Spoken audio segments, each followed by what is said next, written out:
Hello friends, good evening सभी students को। मेरा नाम अनिकेत जैन और आज जो है इस वीडियो में, इस लेक्चर के अंदर हम लोग शुरुआत करेंगे हाइपर कॉन्जुगेशन यानी कि अति संयुग्मन की। हम लोग बेसिकली बात कर रहे हैं आरपीएससी फर्स्ट ग्रेड एग्ज़ाम से रिलेटेड पार्ट की या अदर पीजीटी लेवल जो है उससे रिलेटेड सब्जेक्ट की।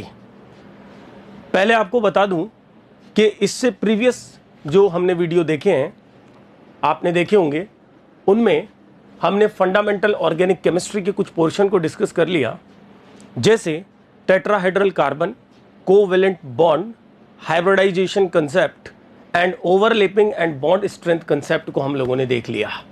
और इसके बाद जनरल ऑर्गेनिक केमिस्ट्री फेज 2 के अंदर हमने टाइप ऑफ रीएजेंट्स और इलेक्ट्रॉनिक मूवमेंट में इंडक्टिव इफेक्ट यानी प्रेरणिक प्रभाव को हम सीख चुके हैं।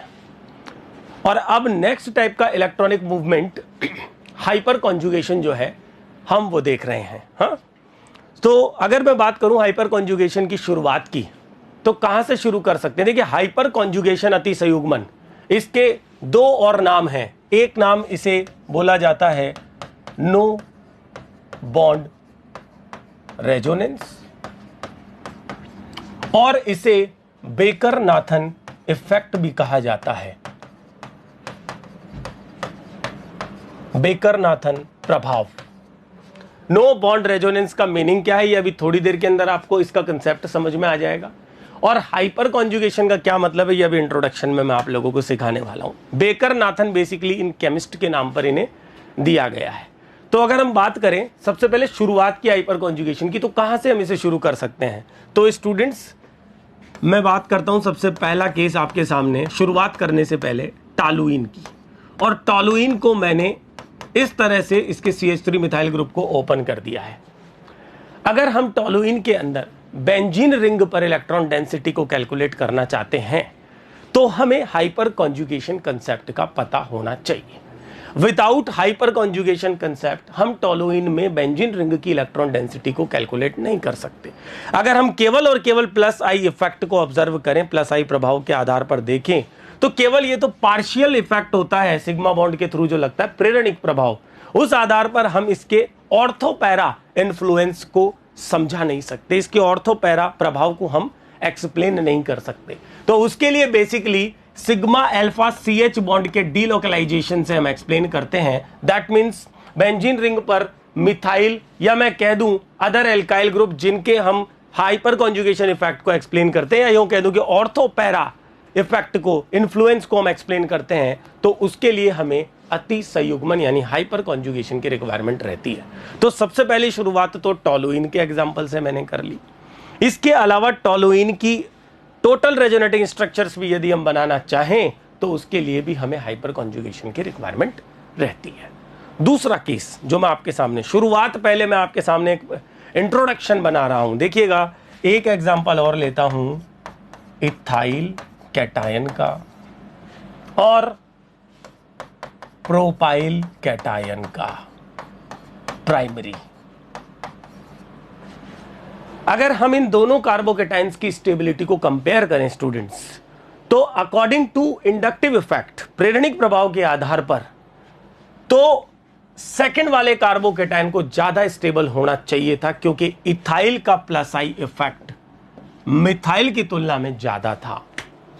बट एक्चुअलिटी जब हमने देखी तो ऑर्डर ये आ रहा था, और इसके एक्सप्लेनेशन का आधार बेस जो बना वो हाइपर कॉन्जुगेशन था, क्योंकि इस वाले कैटायन में हाइपर कॉन्जुगेशन इफेक्ट ज्यादा ऑब्जर्व होगा जो इसे ज्यादा स्टेबल बना रहा है। ये मैंने स्टेबिलिटी का ऑर्डर आपके सामने रखा है।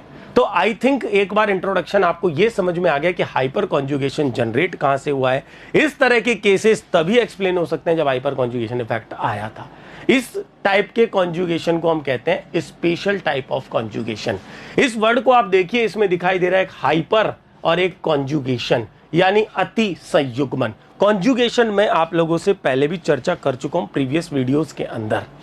जब मैंने आप लोगों से चर्चा की थी डीलोकलाइज्ड केमिकल बॉन्ड यानी विस्थानीकृत रासायनिक बंध की, और जनरली हमने यहां पर देखा था कि डीलोकलाइज्ड बॉन्ड जो होते हैं वो नॉर्मली पाई बॉन्ड्स होते हैं, यानी कि पी ऑर्बिटल से बनने वाले जो पाई बॉन्ड्स है कोलेटरल ओवरलैपिंग से, वो जनरली डीलोकलाइज्ड फॉर्म में देखे जाते हैं मॉलिक्यूल के अंदर। अब आपको यह भी पता है कि डीलोकलाइज्ड का मतलब क्या होता है, लेकिन ये स्पेशल टाइप का कॉन्जुगेशन, हाइपर कॉन्जुगेशन जिसे हम कह रहे हैं, इस तरह के कॉन्जुगेशन में सिग्मा बॉन्ड डीलोकलाइज्ड होता है। अनबिलीवेबल, अविश्वसनीय कि सिग्मा बॉन्ड का डीलोकलाइजेशन कैसे हो सकता है, क्योंकि जनरली हमने जब डीलोकलाइजेशन कॉन्जुगेशन हम देखते हैं तो connected P orbital conjugated system को हम देखते हैं, लेकिन यहां ये स्पेशल टाइप का जो कॉन्जुगेशन आया उसके आने का रीजन मैंने आपके सामने रख दिया है, क्योंकि इस तरह के केस को बिना हाइपर कॉन्जुगेशन के हम एक्सप्लेन नहीं कर सकते। तो मैं सबसे पहले देखो सीधे आप लोगों को बता देता हूं, एक तो डेफिनेशन क्या हो गई कि यह एक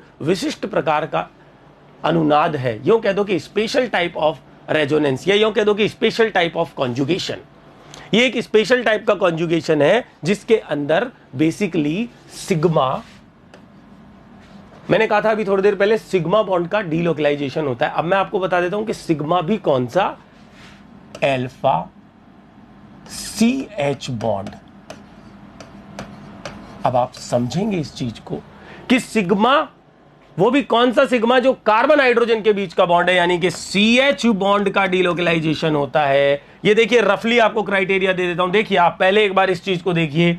यदि इस तरह का सिस्टम लूं मैं 1,3-ब्यूटाडाइन, या मैं ले लूं 1,3,5-हेक्साट्राइन, या मैं इसमें आगे और कॉन्जुगेशन बढ़ाता जाऊं, एक्सटेंड करता जाऊं, तो आप देखोगे जहां अल्टरनेशन एकांतर क्रम चल रहा है, double single double double single double single double, वहां पर हम कहते हैं कॉन्जुगेटेड सिस्टम प्रेजेंट है, जिसे आप कह रहे थे कनेक्टेड पी ऑर्बिटल सिस्टम, इस तरह का, करेक्ट है।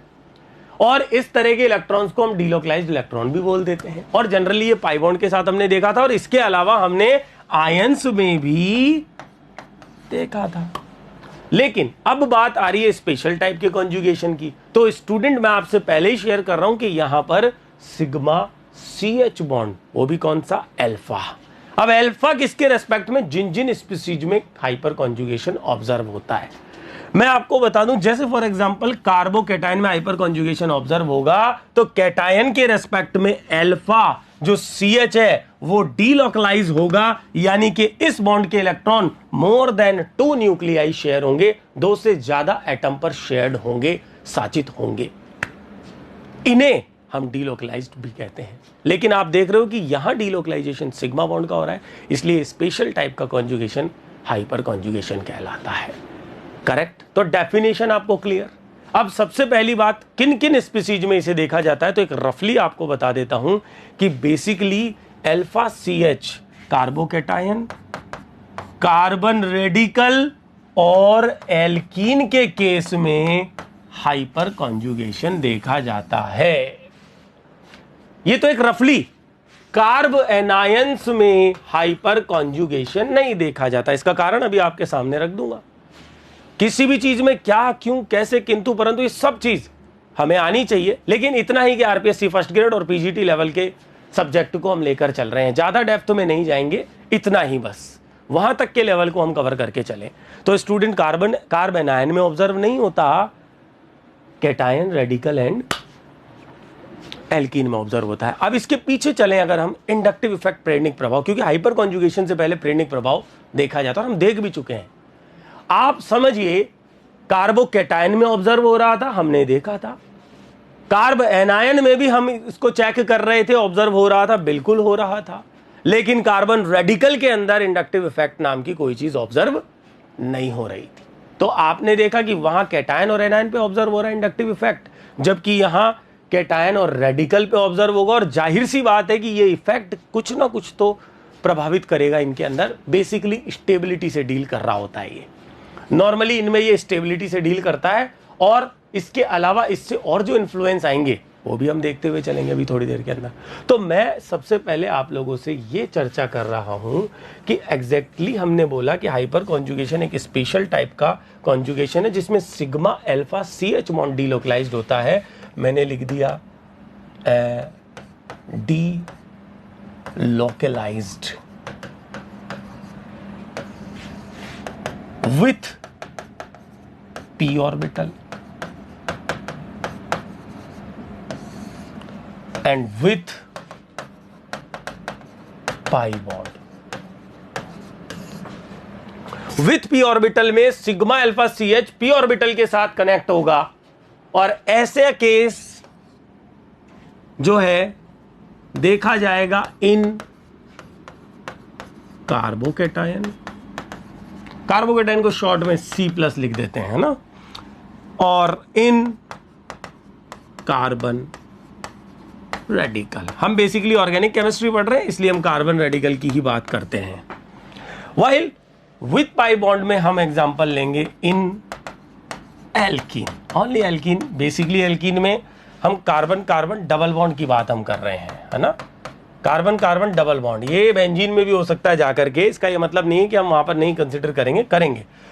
जबकि कार्ब एनायन के लिए हम लिखते हैं in carbanion H effect. H effect का मतलब क्या है? Hyperconjugation, not observe, cross मार दिया इसे। तो आपको क्लैरिटी आ रही होगी सबसे पहले तो कि p ऑर्बिटल के साथ अगर ये हो, आप खुद अभी इस चीज को समझ जाएंगे, ऑर्बिटल डायग्राम से आप इस चीज को क्लियर कर लेंगे।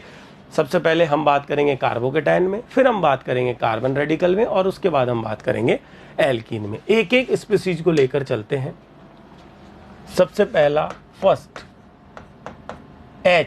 H का मतलब आप समझ गए, हाइपर कॉन्जुगेशन इन कार्बोकेटायन। कार्बोकेटायन के अंदर बात करते हैं तो स्टूडेंट्स कार्बोकेटायन के बारे में आपको पहले भी सिखा चुका हूं। कार्बन होता है टेट्रावेलेंट, 4 वैलेंसी होती है, चारों सिग्मा बॉन्ड sp3 हाइब्रिड होता है, चारों sigma bond carbon sp3 hybrid होता है। यदि एक लिविंग ग्रुप बॉन्ड के इलेक्ट्रॉन लेके चला गया तो कार्बन की वैलेंसी हो जाती है 3, और ऑक्टेट इनकम्प्लीट होकर के वैलेंस शेल में रह जाते हैं 6 इलेक्ट्रॉन, वो कहलाता है कार्बोकेटायन। और डिटेल में रिएक्टिव इंटरमीडिएट अगला टॉपिक जब आएगा हमारे, हम डिस्कस पूरा करेंगे। फिलहाल मैं आपसे ये कहना चाह रहा हूं कि इन जनरल अगर मैं बात करूं कार्बोकेटायन की, मैं साइड में बता देता हूं। मैंने ले लिया, देखिए 3 वैलेंसी होती है, 6 इलेक्ट्रॉन वैलेंस शेल में रहते हैं, और sp2 हाइब्रिडाइजेशन हो जाता है इस कार्बन का। देखिएगा sp2 हाइब्रिडाइजेशन, और ये जो p ऑर्बिटल, ये जो पॉजिटिव चार्ज है, वैकेंसी जिसे आप कह रहे हो, एम्प्टी ऑर्बिटल आप जिसे कह रहे हो, ये होता है, ये चार्ज होता है अनहाइब्रिड p ऑर्बिटल में, ये होता है अनहाइब्रिड p ऑर्बिटल में, और इस तरह से ये होता है कार्बोकेटायन। तो जो इसकी 3 बॉन्डेड जो आप वैलेंसी देख रहे हो ना, ये वाले कार्बन कहलाएंगे अल्फा कार्बन्स। पहली बात, यानी कार्बोकेटायन में पॉजिटिव चार्ज जिस कार्बन पर है, वो कार्बन से एडजेसेंट कार्बन जो है, निकटवर्ती, वो अल्फा होंगे, और उन पर जो हाइड्रोजन होगी वो होगी अल्फा CH, जो basically hyper conjugation effect show करेगी। तो देखिएगा, मैं सबसे पहला एग्जांपल लेता हूं CH3+ नॉर्मल मिथाइल कैटायन का, और इसके लिए आपको बता दूं कि यहां क्रॉस मारूंगा। क्रॉस का मतलब हो गया no hyperconjugation, no H effect. Why? Because alpha, अब इसको आप अल्फा H बोल दो, अल्फा H का मतलब अल्फा कार्बन वाली H होती है, पर हम जनरली अल्फा CH इसलिए कह देते हैं कि क्लियर रहे कैंडिडेट को कि अल्फा CH मतलब अल्फा कार्बन वाली, और बॉन्ड भी यही काम आ रहा है, तो अल्फा CH एब्सेंट। पहली बात। नेक्स्ट एग्जांपल पे आते हैं, और पहला बेसिक केस लेते हैं जिसमें हाइपर कॉन्जुगेशन ऑब्जर्व करेंगे, वो है इथाइल कैटायन। इथाइल कैटायन में ये कार्बोकेटायन वाला कार्बन, इससे एडजेसेंट अल्फा कार्बन ये रही, और इस पर 3 अल्फा CH है। तो एक बार जरा इसका हम प्रॉपर डायग्राम, यानी यहां पर हाइपर कॉन्जुगेशन ऑब्जर्व होगा, टिक मार दिया, और ये बना दिया स्ट्रक्चर को। देखिएगा, trigonal planar sp2 hybrid carbocation, unhybrid p orbital में कैटायन चला गया, और ये 3 हाइड्रोजन, ये sp3 हाइब्रिड कार्बन है। ज्यादा डिटेल में नहीं, रफली जो काम आए एग्जाम पॉइंट ऑफ व्यू से, आपके समझ में भी आ जाए, और आप आगे 11th 12th के स्टूडेंट्स को भी इसी तरह से प्रॉपर समझा सकेंगे। ये देखिए, ये बॉन्ड के इलेक्ट्रॉन है CH बॉन्ड के इलेक्ट्रॉन, और ये इसके साथ ओवरलेप हो गए, यानी ये sp3 हाइब्रिड ऑर्बिटल इस p ऑर्बिटल के साथ ओवरलेप हो, तो जाहिर सी बात है कि ये sp3 फॉर्म में तो ओवरलेप होगा नहीं, ये p फॉर्म में जाके ओवरलेप होगा। अब देखिए, आप देखो ना 1,3 ब्यूटाडाइन को आप लेते थे, आपने ऐसे समझा था 1,3 ब्यूटाडाइन को, और इनके जो 4 कार्बन है, चारों sp2, इन चारों पर एक एक अनहाइब्रिड p ऑर्बिटल जिनमें एक एक इलेक्ट्रॉन जो पाई बॉन्ड बना रहे हैं, और ये एडजेसेंट p ऑर्बिटल आप कनेक्ट करके इस तरह से डीलोकलाइज्ड बॉन्ड्स को दिखाते थे। यहां पर पाई की जगह, क्योंकि पाई तो बेस्ट है, पाई तो अपने आप में देगा ही देगा, अगर वो अल्टरनेशन में, अगर वो कॉन्जुगेशन में है तो वो तो डीलोकलाइज होगा ही होगा, लेकिन सिग्मा भी CH बॉन्ड आसानी से। और ये काम क्यों हुआ? ताकि इस कैटायन को स्टेबिलिटी मिल सके। कैसे स्टेबिलिटी मिली? आप देखो कि जैसे ही ये इधर से इधर डीलोकलाइज हुआ, इसी कंपाउंड इथाइल कैटायन की दूसरी स्ट्रक्चर बन के आई ये, और देखो इस H+ को हटाया नहीं है स्ट्रक्चर से। कहने का मतलब इथाइल कैटायन की 2 तरह की हाइपर कॉन्जुगेटिंग स्ट्रक्चर मैंने आपके सामने बना दी है, और ये hyper conjugating structure just resonating structure की तरह ही होती हैं, जो एग्जिस्ट कर रही होती है कंपाउंड की, लेकिन एक्चुअल स्ट्रक्चर उसका हाइब्रिड होता है ना। यहां पर कोई हाइब्रिड की बात नहीं है, यहां केवल इतनी सी बात है कि ये इसके साथ ओवरलेप होके और ये इसके साथ कॉन्जुगेट होके, ये इसके साथ डीलोकलाइज होके इसे स्टेबिलिटी देने का काम कर रहा है। अब आप देखो H+ कहां है? ये H+ वापस इधर से इधर चलोगे तो ये वापस इससे जुड़ा हुआ दिखाई देगा, तो H+ हटाया नहीं, क्यों? H+ अगर रिमूव कर दे तो वो तो एसिडिटी की बात हो जाती है, हम जानते हैं। इंडक्टिव इफेक्ट के वक्त हमने एप्लीकेशन में एसिडिटी को देखा, तो एसिडिटी की बात हम नहीं कर रहे हैं, हम केवल और केवल हाइपर कॉन्जुगेशन की बात कर रहे हैं। इसी में आपको ये चीज दिखाई देगी कि जब हमने 2 हाइपर कॉन्जुगेटिंग स्ट्रक्चर बनाई, हमने देखा कि बिना बॉन्ड के यहां पर हम H+ को दिखा रहे हैं। दैट इज वाई हम इस इफेक्ट को नो बॉन्ड रेजोनेंस भी बोलते हैं, बिना बॉन्ड का अनुनाद, जिसे आप कह रहे हो रेजोनेंस। क्योंकि ये फर्स्ट ग्रेड वाले कैंडिडेट्स के लिए क्लास चल रही है, सो बेसिकली इसमें हिंदी प्लस इंग्लिश दोनों मीडियम की ही बात हम लेकर चल रहे हैं। जिसको जो सुटेबल हो वो उस तरह से अंडरस्टैंड कर सकता है, लर्न कर सकता है। ये देखिए, जिस तरह से एक अल्फा CH से एक हाइपर कॉन्जुगेटिंग स्ट्रक्चर यानी अति संयुग्मी संरचना बनी, उसी तरह से यहां वाले से भी बन सकती है और इन इलेक्ट्रॉन से भी बन सकती है। नीचे वाले से बनाओगे एक इस तरफ बना दी, उस वाले से बनाओगे एक इस तरफ, टोटल 4 हाइपर कॉन्जुगेटिंग स्ट्रक्चर आप यहां पर बना सकते हैं। टोटल कितनी अल्फा CH थी? 3 थी। कितनी CH थी? 3 अल्फा CH, 3 अल्फा CH। कितनी हाइपर कॉन्जुगेटिंग स्ट्रक्चर आएंगी बनके? 4। That means number of hyperconjugating structures, अति संयुग्मी संरचनाओं की संख्या is equal to number of alpha CH+1, एक ज्यादा। और जितनी हाइपर कॉन्जुगेटिंग स्ट्रक्चर ज्यादा आएंगी, समझ लेना उस स्पीसीज की, उस आयन की, उस मॉलिक्यूल की स्टेबिलिटी उतनी ही ज्यादा हो जाएगी। करेक्ट? यहां पर 4 hyperconjugating structure ethyl cation की बनाई, और ये चीज सीख ली कि कैसे हाइपर कॉन्जुगेशन कार्बोकैटायन में रन करता है। अब आगे एक और एग्जांपल लेते हैं। क्या लिया? सेकेंडरी कार्बोकैटायन ले लिया।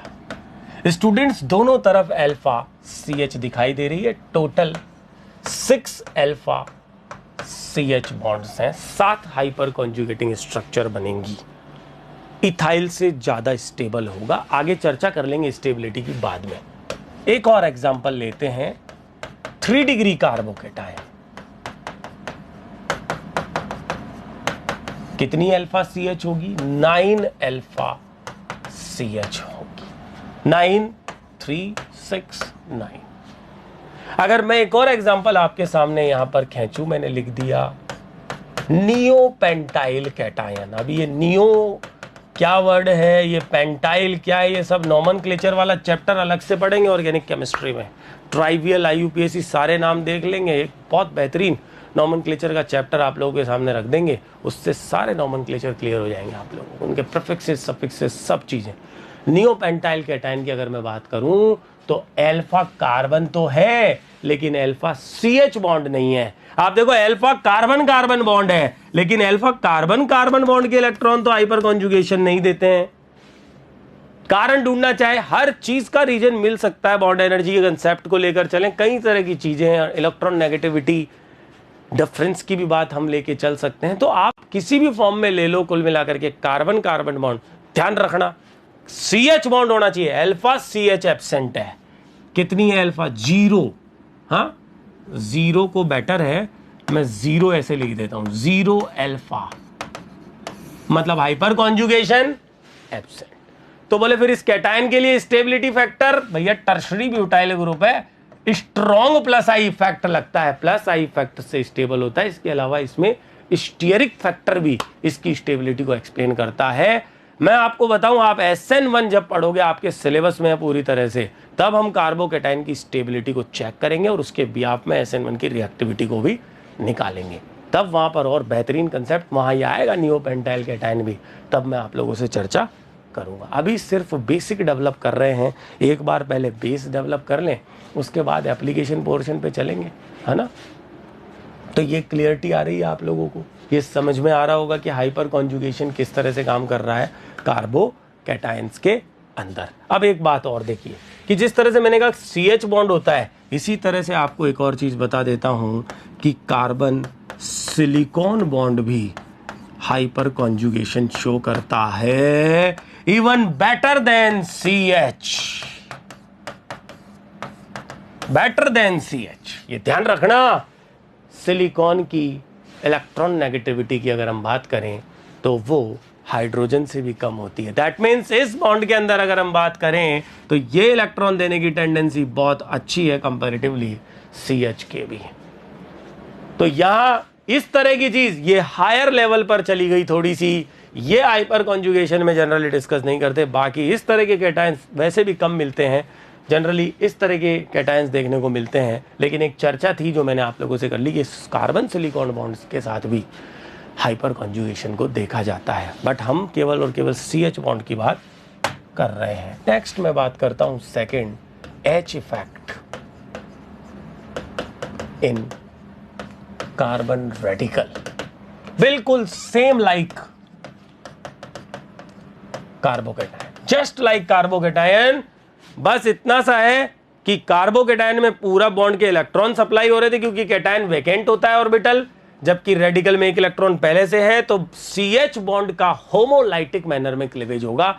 एक इलेक्ट्रॉन जो है कार्बन वाली साइड पे आएगा और दूसरा इलेक्ट्रॉन हाइड्रोजन की साइड, यानी कि H रेडिकल फॉर्म में नो बॉन्ड रेजोनेंस की तरह से रहेगा। देखिए पहला केस CH3 CH2 रेडिकल, जाहिर सी बात है कार्बन रेडिकल जो है उससे एडजेसेंट कार्बन अल्फा है और उस पर 3 अल्फा CH है, और आप इस तरह से बिल्कुल जैसे कार्बोकैटायन में देख रहे थे वैसे यहां देख सकते हो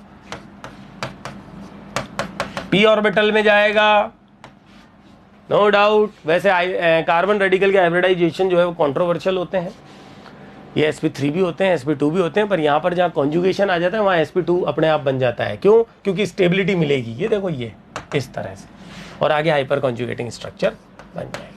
टोटल 4 हाइपर कॉन्जुगेटिंग स्ट्रक्चर बनेगी, जस्ट लाइक कार्बोकैटायन। तो ज्यादा डिटेल में बात करने की जरूरत नहीं है, 3 अल्फा H है तो 4 हाइपर कॉन्जुगेटिंग स्ट्रक्चर। काम क्या कर रही है? स्टेबिलिटी की। जितनी ज्यादा अल्फा H होंगी उतनी ज्यादा स्टेबिलिटी। अभी थोड़ी देर में एप्लीकेशन में आ जाएगा। आगे बढ़ते हैं और बात करते हैं थर्ड।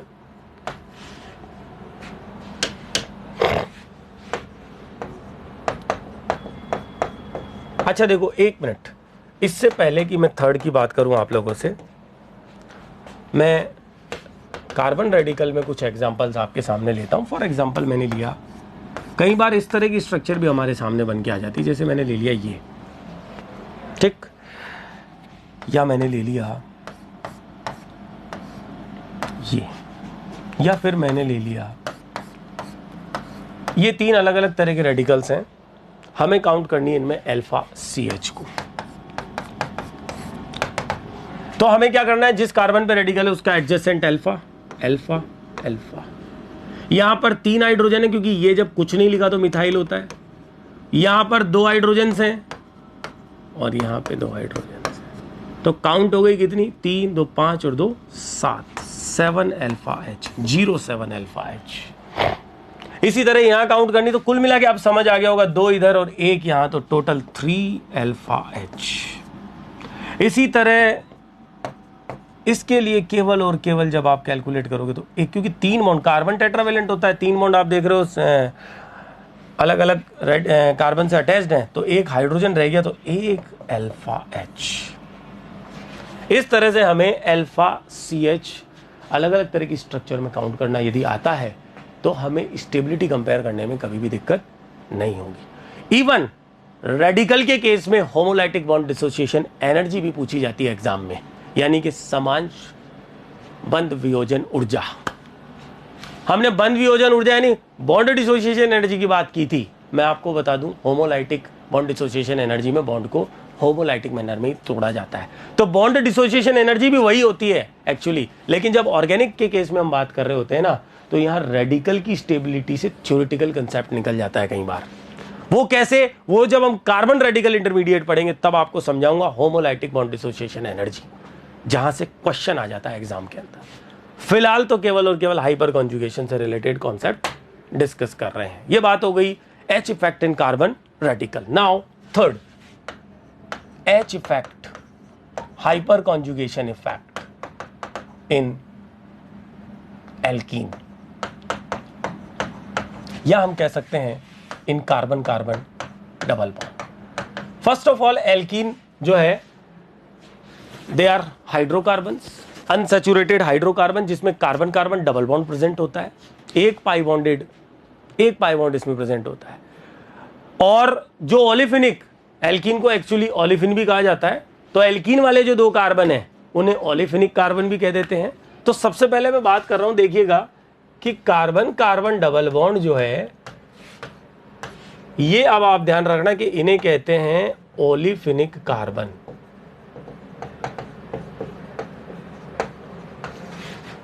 ओलिफिनिक कार्बन से डायरेक्टली अटैच्ड जो कार्बन एटम्स हैं ये कहलाते हैं अल्फा कार्बन, पहली बात। और इन पर जो हाइड्रोजन होगी वो होगी alpha C H bond.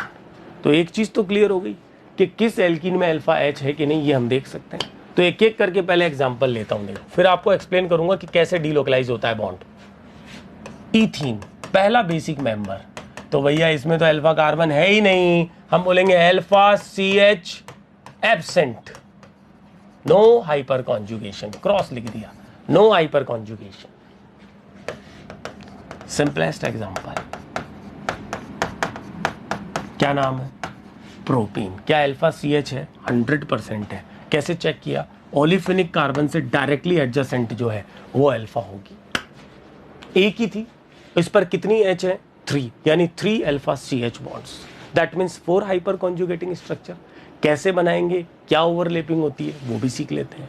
Draw करते हैं डायग्राम को, एक बार रफ वे में कर रहे हैं, ज्यादा डीपली ना जाके। sp2 कार्बन है स्टूडेंट्स, और पाई बॉन्ड को मैंने लिख दिया ऐसे, और ये मैं कोई ट्राइगोनल प्लेनर शेप स्ट्रक्चर की बात यहां पर नहीं कर रहा हूं, एक जनरल वे में आपको एक्सप्लेन कर रहा हूं, इसलिए ज्यादा आप इसमें इस तरह से ना सोचें। ये ओवरलैपिंग कोलेटरल होकर के ये बॉन्ड बन रहा है, और ये सी एच बॉन्ड के इलेक्ट्रॉन, यानी ये वाला ऑर्बिटल इसके साथ ओवरलैप होगा। स्टूडेंट आप खुद समझ सकते हो, इसको यदि हम ऐसे ना लिखकर, देखिएगा, इसको यदि हम ऐसे ना लिखकर प्रोपीन को हम ऐसे लिख देते,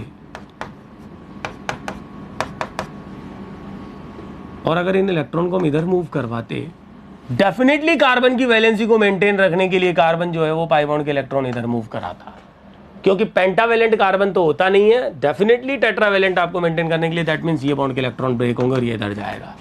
तो अब आपको सबसे पहली बात तो मैं क्या समझाना चाह रहा हूं, देखो, ये मैं इसके हाइपर कॉन्जुगेटिंग स्ट्रक्चर बनाता हूं, चाहे आप उसको लेकर चलें, चाहे से आप इससे लेकर के चलें, जो स्ट्रक्चर बन के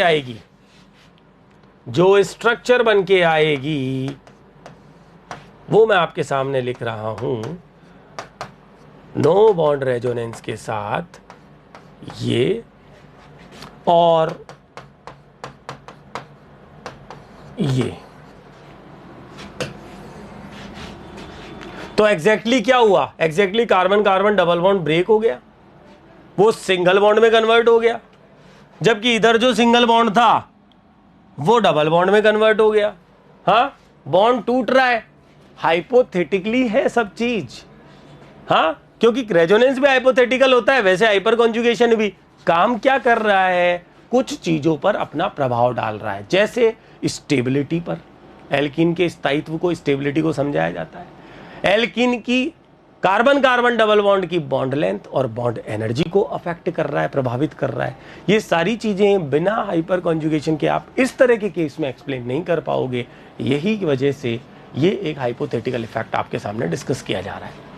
अब एक सवाल कई बार एग्जामिनर इसमें पूछ लेता है कि एल्कीन में जो हाइपर कॉन्जुगेशन है वहां पर किन किन ऑर्बिटल्स के बीच में जो डिलोकलाइजेशन चल रहा है, हाइपर एल्कीन के अंदर जो डिलोकलाइजेशन चल रहा है वहां पर किस तरह की ओवरलैपिंग मेंटेन है। तो बेसिकली आप देखो, ये बात तो तय है कि हाइपर कॉन्जुगेशन इफेक्ट है तो sigma alpha CH bond overlap with empty, या ल्यूमो भी कह देते हो आप, और इसको भी आप नहीं लिखो तो सीधे लिख सकते हो with pi antibonding molecular orbital of alkene. Basically pi antibonding molecular orbital जो है एल्कीन का, वो ल्यूमो ही कहलाता है। ल्यूमो का मतलब होता है लोएस्ट अनऑक्यूपाइड मॉलिक्यूलर ऑर्बिटल। ये वेकेंट होता है, एम्प्टी होता है, रिक्त होता है। अगर हम बात करें तो कैसे भैया, पाई बॉन्ड जो बन रहा है, मॉलिक्यूलर ऑर्बिटल थ्योरी ये कहती है कि इस बॉन्ड को बनाने में जो दो पी ऑर्बिटल भाग ले रहे हैं, यदि ये सेम फेज में आएंगे तो बॉन्डिंग मॉलिक्यूलर ऑर्बिटल बनेगा लोअर एनर्जी का। यदि ये ओपोजिट फेज में आके इंटरेक्ट करेंगे तो हायर एनर्जी का एंटी बॉन्डिंग बनेगा। ये दोनों मॉलिक्यूलर ऑर्बिटल चलते हैं, मॉलिक्यूलर ऑर्बिटल थ्योरी का कंसेप्ट है। बॉन्डिंग बॉन्ड बनाने में काम आ गया, एंटी बॉन्डिंग रिक्त है, वेकेंट है, उसी में अपने इलेक्ट्रॉन डालेगा और फिर बॉन्ड ब्रेक होगा, वैलेंसी मेंटेन करते हुए हाइपर कॉन्जुगेटिंग स्ट्रक्चर बन जाएगी। पहला कंसेप्ट तो ये समझ में आ गया। अगर आपसे पूछे कार्बोकेटायन में किस तरह की ओवरलैपिंग थी, तो भैया वहां sigma CH bond overlap with unhybrid P orbital, radical में भी सेम। जबकि एल्कीन के अंदर ओवरलैपिंग किस तरह की दिखा रहे हो, पी ऑर्बिटल के साथ नहीं बताओगे। क्यों? क्योंकि एल्कीन में बॉन्ड बन चुका है। आप मॉलिक्यूलर ऑर्बिटल थ्योरी से एक्सप्लेन करेंगे तो बेटर रिप्रेजेंटेशन, और इवन एग्जामिनर खुद पूछता है और वहां ऑप्शन जो बेस्ट होगा वो ये होगा, pi antibonding molecular orbital, lowest unoccupied, LUMO भी इसे कह देते हैं। पहला कंसेप्ट आपने सीखा। दूसरी चीज ये कहती है कि एल्कीन में हाइपर कॉन्जुगेशन इफेक्ट जो है, H इफेक्ट्स या अफेक्ट्स लिख दो आप, इससे ज्यादा बेटर होगा, अफेक्ट्स द बॉन्ड लेंथ, बंध लंबाई एंड बॉन्ड एनर्जी ऑल्सो। दूसरी चीज समझ आ गई होगी कि हाइपर कॉन्जुगेशन एल्कीन की जो कार्बन कार्बन डबल बॉन्ड की बात हम कर रहे हैं, उसकी बॉन्ड लेंथ को अफेक्ट करता है, प्रभावित करता है, बॉन्ड एनर्जी को। कैसे? कार्बन कार्बन डबल बॉन्ड में देखिए, डबल बॉन्ड में सिंगल बॉन्ड कैरेक्टर आ गए। डबल बॉन्ड में सिंगल बॉन्ड कैरेक्टर आने का मतलब है बॉन्ड लेंथ बढ़ जाएगी और बॉन्ड एनर्जी घट जाएगी। तो जितना हाइपर कॉन्जुगेशन बढ़ाओगे बॉन्ड लेंथ तो बढ़ जाएगी, सिंगल बॉन्ड कैरेक्टर आएंगे और बॉन्ड एनर्जी कम हो जाएगी। ध्यान रखना। तो कुल मिलाकर के दो चीज आप लोगों को सिखा दी। इस तरह के सवाल बन जाते हैं एल्कीन से। और तीसरी बात पे मैं आता हूं, सीधे मैं एग्जांपल लेता हूं आपके सामने, H इफेक्ट यानी हाइपर कॉन्जुगेशन इफेक्ट इन टोलुइन। तो टोलुइन का केस ले लेते हैं, यहां से भी क्वेश्चन आ जाते हैं। टोलुइन को जरा ऑब्जर्व करिए एक बार आप। देखिए हाइपर कॉन्जुगेशन में यही चीजें चलती हैं। अगर कुछ कैंडिडेट्स को ये चीजें पता है, दैट मीन्स उनका हाइपर कॉन्जुगेशन ऑलरेडी तैयार है, क्लियर है। मैं तो ये कहता हूं कि देखो, हर तरह का कैंडिडेट होता है क्लास के अंदर, जो इन लेक्चर्स को, इन वीडियोस को ऑब्जर्व कर रहा है, देख रहा है। उनमें कई कैंडिडेट्स ऐसे भी होंगे जिनके कुछ कंसेप्ट्स पहले से तैयार हैं, कुछ कंसेप्ट्स वो नए सीख रहे हैं। कुछ ऐसे भी होंगे जो बिल्कुल कंसेप्चुअली वीक थे, वो पूरी तरह से सीख रहे हैं। और कुछ ऐसे भी हैं जो बहुत ज्यादा कंसेप्ट रखते हैं। तो भैया मैं कहता हूं कि जो कंसेप्ट आपका तैयार है उसे वापस रिवाइज कर लो एक बार वीडियो के अंदर, और जो नहीं है उसे सीख लो। यही काम तो करना है, और क्यों आप इस तरह के गाइडेंस को ले रहे हैं, वरना तो गाइडेंस की रिक्वायरमेंट ही नहीं रहती है। क्लियर है? हाँ, तो ये देखिए टोलुइन के अंदर यदि हम ऑब्जर्व करें तो कार्बन कार्बन डबल बॉन्ड, ये वाला कार्बन और ये वाला कार्बन, और ओलिफिनिक कार्बन जो है उसकी अल्फा CH यहां से आप देखिए इस तरह से, समझ रहे होंगे। तो जो हाइपर कॉन्जुगेटिंग स्ट्रक्चर उसके लिए डबल हेडेड एरो काम में लेते हैं इस तरह से, नो बॉन्ड रेजोनेंस। अब स्टूडेंट्स वैसे मैंने आप लोगों को रेजोनेंस नहीं पढ़ाया है, ये अगला टॉपिक मेरा होगा, लेकिन यहां आप इतना सा तो जानते होंगे कि ये नेगेटिव चार्ज इस डबल बॉन्ड के साथ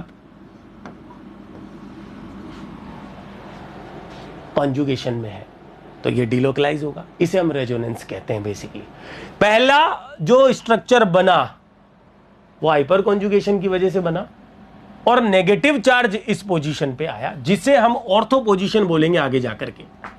फिर आप देखो अगली जो स्ट्रक्चर बनेगी वो रेजोनेटिंग स्ट्रक्चर होगी, और अब नेगेटिव चार्ज जो आएगा CH3 के बिहाफ में पैरा पोजीशन पे आएगा। देखो आई थिंक पोजीशंस कैंडिडेट्स जानते होंगे, ऑर्थो मेटा पैरा जिन्हें कहते हैं। ये देखो एक और रेजोनेटिंग स्ट्रक्चर इसमें दिखाई देगी आप, और ये सब केवल और केवल स्टेबिलिटी गेन करने का एक प्रोसीजर है। ये और ये बना दिया मैंने। बार मैं इसे ऑब्जर्व कर लेता हूं कि ये पहली स्ट्रक्चर बनी hyperconjugating no bond resonance के साथ, और इसके बाद जो दो स्ट्रक्चर्स आगे चल रही हैं वो रेजोनेटिंग। एग्जैक्टली अगर मैं बात करूं, एक अल्फा CH से 3 स्ट्रक्चर्स, आप चाहे इन्हें रेजोनेटिंग बोल दो, चाहे इन्हें आप हाइपर कॉन्जुगेटिंग। हाइपर कॉन्जुगेटिंग तो एक, बाकी रेजोनेटिंग है। तो आप तो यूं कहो ना कि एक अल्फा CH से 3 स्ट्रक्चर बन के आई रेजोनेटिंग, दूसरी वाली से भी 3 बन के आएंगी, और जो तीसरी वाली अल्फा CH है उससे भी 3 आगे की अलग अलग बन के आएंगी। इस हिसाब से जो कंसेप्ट कहता है वो ये कहता है कि टोटल 9 स्ट्रक्चर, 3 ये, 3 दूसरी वाली की, 3 तीसरी वाली की, और ये 10वीं स्ट्रक्चर ये खुद, इस हिसाब से टोटल 10 स्ट्रक्चर्स टोलुइन की रेजोनेटिंग काउंट की जाती है। हाइपर कॉन्जुगेटिंग अगर आपसे पूछे तो वो 4 बनेंगी, क्योंकि 3 अल्फा CH है टोलुइन में, लेकिन रेजोनेटिंग 10 इसकी टोटल गिनी जाती है। इसी तरह इथाइल बेंजीन की बात करते हैं तो 7 गिनी जाती है, और अगर हम आइसोप्रोपाइल बेंजीन की बात करते हैं तो वहां पर जो है एक के रिस्पेक्ट में टोटल 4 गिनी जाती हैं। तो इस तरह से रेजोनेटिंग स्ट्रक्चर अभी आएगा एग्जांपल आपके सामने, है ना। कौन सा? इथाइल बेंजीन और आइसोप्रोपाइल बेंजीन और टर्शरी ब्यूटाइल बेंजीन को भी हम कंपेयर करेंगे टोलुइन से, जिसका सवाल आ जाता है एग्जाम में। एक चीज तो ये समझ में आ गई। अब आप खुद सोचो, दूसरी चीज जो इसमें इंपॉर्टेंट है वो क्या कह रही है कि CH3 का जो ये इफेक्ट है, ये बेंजीन रिंग में आप ऑब्जर्व करो कि बॉन्ड के इलेक्ट्रॉन देने का काम कर रहा है। दैट मींस बेंजीन रिंग में इलेक्ट्रॉन डेंसिटी बढ़ाने का काम कर रहा है, इलेक्ट्रॉन डेंसिटी को इंक्रीज करने का काम कर रहा है। एक बात, इस तरह के इफेक्ट को हम अभी टाइप ऑफ हाइपर कॉन्जुगेशन में प्लस H इफेक्ट कहते हैं। क्या कहते हैं इस तरह के इफेक्ट को? Plus H। प्लस H का मतलब electron donating hyper conjugation, electron releasing hyper conjugation, electron दाता अति संयुग्मन। जैसे प्रेरणिक प्रभाव इंडक्टिव इफेक्ट में प्लस I होता है, वैसे ये प्लस H हम इसे बोल सकते हैं, क्योंकि बेंजीन रिंग में इलेक्ट्रॉन डेंसिटी बढ़ाने का काम कर रहा है। एक और बात क्या कि आप देख रहे हो डेंसिटी जो बढ़ के आ रही है वो पर्टिकुलर कार्बन ऑर्थो, पैरा और ऑर्थो पर बढ़ के आ रही है। मेटा जो है CH3 के रिस्पेक्ट में मेटा पोजीशन पे डेंसिटी नहीं बढ़ रही है। तो हम देखेंगे कि ऑर्थो और पैरा पर डेंसिटी बढ़ने की वजह से CH3 का ortho para directive influence observe होगा। कब? ARSE reaction, aromatic electrophilic substitution reaction के अंदर। कुछ आ रही है बात समझ में? अब ये कब पढ़ेंगे? ये एरीन वाले चैप्टर में आएगी। CH3 का plus H effect ortho para directive influence इसमें दिखा रहा है, प्रदर्शित कर रहा है। तो ये कुछ बातें केवल और केवल इसके प्लस H इफेक्ट से ही देखी जा सकती है। हाँ स्टूडेंट्स, अब आप देखो, मैं एक काम करता हूँ, मैं कंपेयर करता हूँ। ये देखो, मैं लेता हूँ एक एग्जांपल आपके सामने। मैंने लिया टोलुइन का केस, फिर मैंने लिया इथाइल बेंजीन का केस, स्टूडेंट्स ये इथाइल बेंजीन होती है, और मैंने लिया क्यूमीन का केस यानी आइसोप्रोपाइल बेंजीन, इसको हम क्या बोलते हैं, क्यूमीन भी कहते हैं, नाम लिख देता हूं इसका मैं, क्यूमीन। और चौथा केस लिया मैंने टर्शरी ब्यूटाइल बेंजीन का, और टर्शरी ब्यूटाइल जो बेंजीन है वो ये रही, ये देखो। अब मैं बात कर रहा हूं इन चारों में बेंजीन रिंग में इलेक्ट्रॉन डेंसिटी का घटता हुआ क्रम, डिक्रीजिंग ऑर्डर। चारों ही जो एग्जाम्पल है उनमें आप चारों को एल्काइल बेंजीन कहते हो, उनमें बेंजीन रिंग में इलेक्ट्रॉन डेंसिटी का डिक्रीजिंग ऑर्डर क्या रहेगा। तो मैं आपको बता दूं कि प्लस आई इफेक्ट के आधार पे यदि करते तो टर्शरी ब्यूटाइल तो सबसे ज्यादा होना चाहिए था इसमें बेंजीन रिंग में इलेक्ट्रॉन डेंसिटी, लेकिन ऐसा नहीं था। टोलुइन जो है उसके अंदर इलेक्ट्रॉन डेंसिटी जो है वो सबसे ज्यादा ऑब्जर्व हो रही थी बेंजीन की रिंग के अंदर। ऐसा क्यों, ऐसा कैसे पता किया? इलेक्ट्रोफिलिक सब्स्टिट्यूशन जो कैरेक्टरिस्टिक रिएक्शन है करवाई गई और उसके लिए रिएक्टिविटी सबसे ज्यादा टोलुइन शो कर रहा था, और उसका रीजन केवल और केवल यही था कि इलेक्ट्रॉन डेंसिटी बेंजीन रिंग में ज्यादा थी टोलुइन वाले केस में, वरना टर्शरी ब्यूटाइल को ज्यादा रिएक्टिविटी शो करनी चाहिए थी। अब अगर ये बात आप लोगों को समझ नहीं आई तो आप वापस इस चीज को देखो, इस तरह से लो कि भैया इसमें प्लस एच इफेक्ट जो है वो सबसे ज्यादा रहेगा। प्लस एच इफेक्ट को कभी भी इस सिग्मा इलेक्ट्रॉन से नहीं दिखाते हैं, ध्यान रखना। प्लस एच इफेक्ट ऐसे दिखाया जाता है।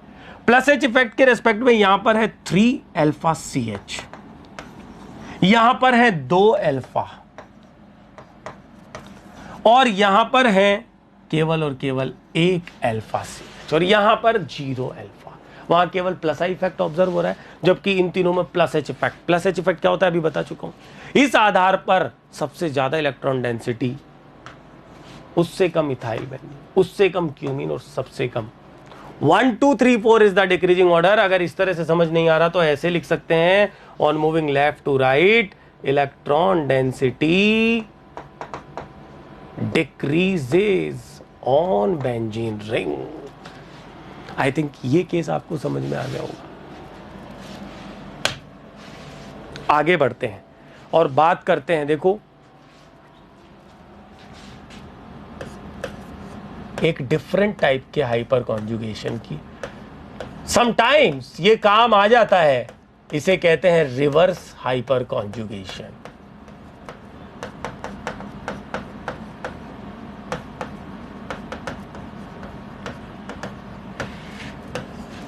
रिवर्स हाइपर कॉन्जुगेशन या माइनस एच इफेक्ट।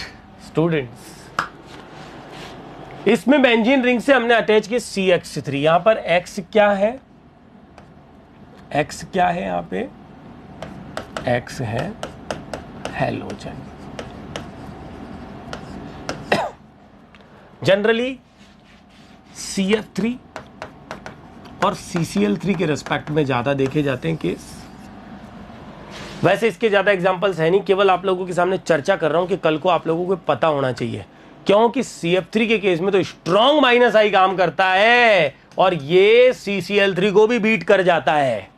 CCl3 से ज्यादा पावरफुल विथड्रॉइंग इफेक्ट CF3 का है। रिवर्स हाइपर कॉन्जुगेशन नाम की चीज यहां पर अप्लाई नहीं होती है, लेकिन फिर भी केवल पता होना चाहिए एक डेफिनेशन के तौर पे कि X is a good leaving group, bond के इलेक्ट्रॉन लेके निकलता है, और जैसे आप प्लस एच शो कर रहे थे उसी तरह से रिंग के इलेक्ट्रॉनों को खींचता है माइनस एच, सिग्मा इलेक्ट्रॉन के थ्रू वर्क कर रहा है।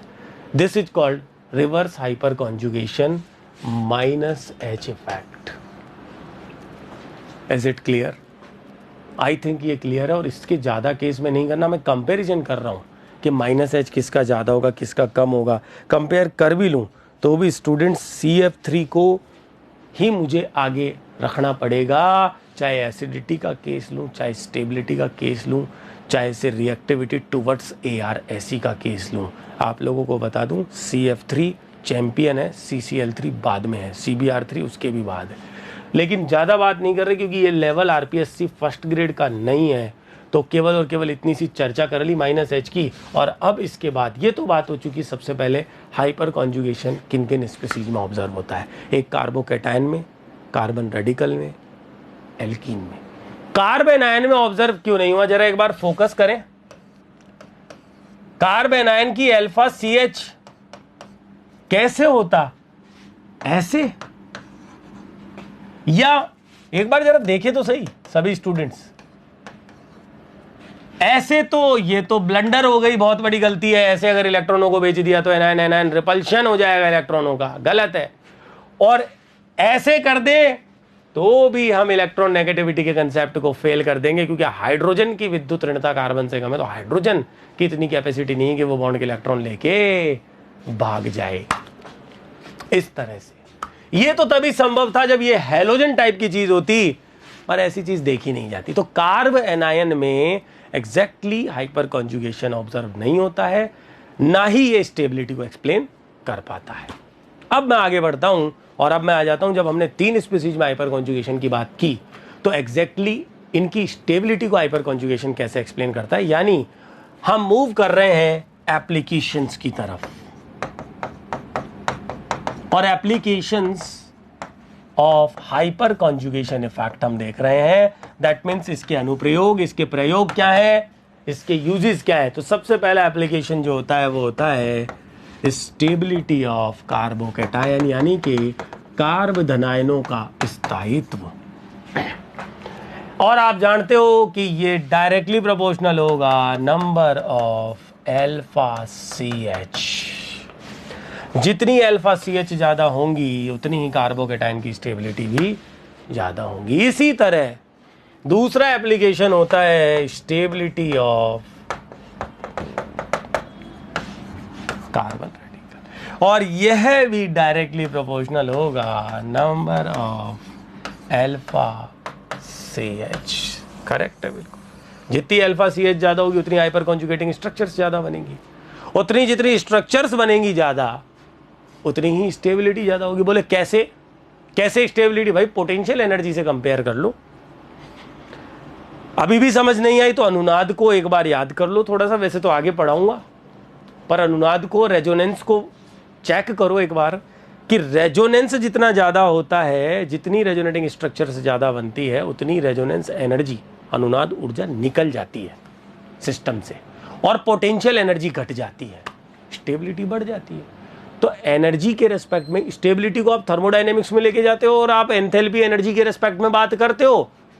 हाइपर कॉन्जुगेशन वही काम कर रहा है कुल मिलाकर के। वो पहले से ही स्टेबिलिटी बढ़ा देगा, उतनी एनर्जी उसकी निकल जाएगी। अब आप उसको चाहे से रेजोनेंस एनर्जी की फॉर्म में कह दो कि वो निकल रही है वो एनर्जी। तीसरा एप्लीकेशन स्टेबिलिटी ऑफ एल्कीन, वो आगे डिस्कस करूंगा, पहले इन दोनों के एग्जांपल्स लेता हूं। सबसे पहला एग्जांपल लेता हूं कार्बोकैटायन का। तो स्टूडेंट्स एप्लीकेशन में जो सबसे पहला एग्जांपल मैं ले रहा हूं कार्बोकैटायन का। तो देखो कार्बोकैटायन में मैंने ले लिया टर्शरी कैटायन, ये का ये एग्जांपल्स मैंने बिल्कुल यही मैंने लिए थे इंडक्टिव इफेक्ट में भी।